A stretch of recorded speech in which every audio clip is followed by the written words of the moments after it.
Hi, this is the Professional Amateur Hour coming to you with another review.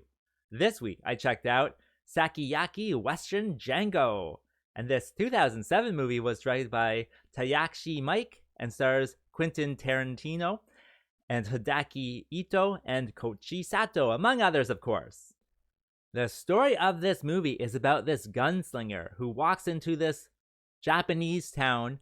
And in this town, there's kind of two warring gangs, the Reds and the Whites, and they have a big gang war going on. And so they try to, purchase this gunslinger's loyalty. And so he, is going back and forth. There's a woman involved. And of course, hopefully there's a resolution to this gang war as well. Will there be, though? Well, you have to watch the movie and find out. All right, so let's discuss this movie.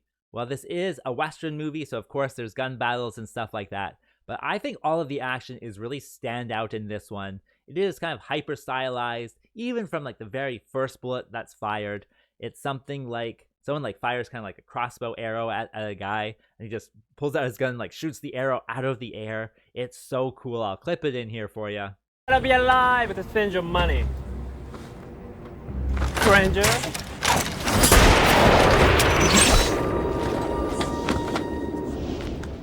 And so that was just the first gunshot, but it sets the tone for the rest of the movie to be, again, hyper stylized action that you're just glued to the whole time. They even have things where they're curving bullets through the air, so they're firing this way into the wind, and the wind kind of takes the bullet to the guys.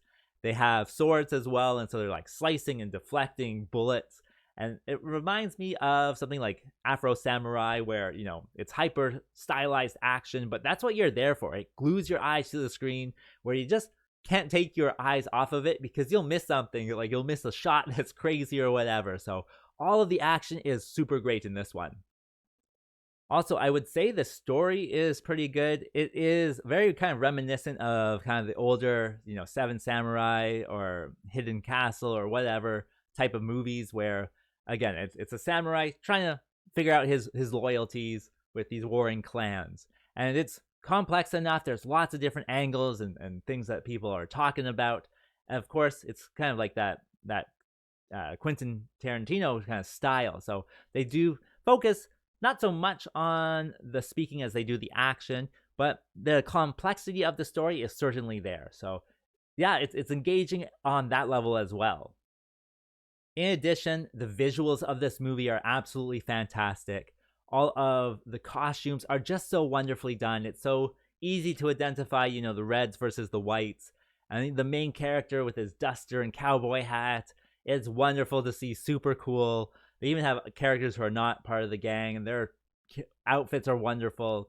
The set is absolutely fantastic. All these kind of older, kind of Japanese temple-style buildings, where it's their headquarters and whatnot, but all of them are super cool, fits into this little town, gives it kind of this gritty Western style, but at the same time, Japanese architecture and stuff. It's a visually very interesting mix that way. So just the visuals of this movie are definitely worth seeing.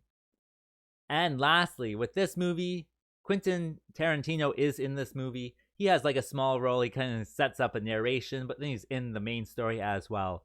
And that was definitely very cool to see. It's good to know that this movie has his blessing. It's his style. It's his, his type of story that he would enjoy. So seeing that type of stuff definitely has a level of engagement that, if he wasn't there, it'd just be kind of any old movie. So, and I think it is in English language as well, probably because he's in it. So all of that definitely works. So it's very interesting to see him here. And that brings me to what doesn't work with this film. Well, with this one, I said I enjoyed the story. However, there's a few things in the story where characters just betray each other without any kind of setup to it. It's like a broken promise, right? You never plan on breaking your promises, but if you have a line of dialogue in a different scene where, he's betrayed me before or something like that, it could have worked a lot better for the audience's understanding and, being easier for them to understand. But as it is, there's a few things like that. So it is what it is. For the most part, it's enjoyable. You can understand it. Just there's a few character turns that just kind of come out of the blue without any kind of indication or dialogue, helping your understanding. So yeah, it's interesting that way. Other than that, I did think at some points it was kind of like overly stylized to the point where it's like almost like an anime kind of visual aspect to it with certain angles, certain color contrast. It seems like they've put too much perfection in it, you know, with this type of stuff. If that makes sense, it can be too perfect. And it just kind of like grinds on you at sometimes where it doesn't have any, or it kind of desensitizes you to the coolness factor of it.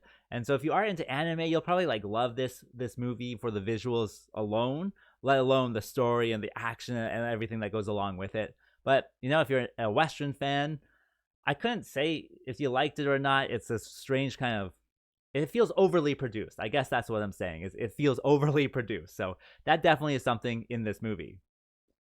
As for my recommendation, well, if you like cool and slick action with like a samurai and cowboy twist to it, then this movie's perfect for you. I think if you enjoy anime that's kind of hyper stylized as well, you'll get a real kick out of this one. And so if that sounds like you, then yeah, press play with this one.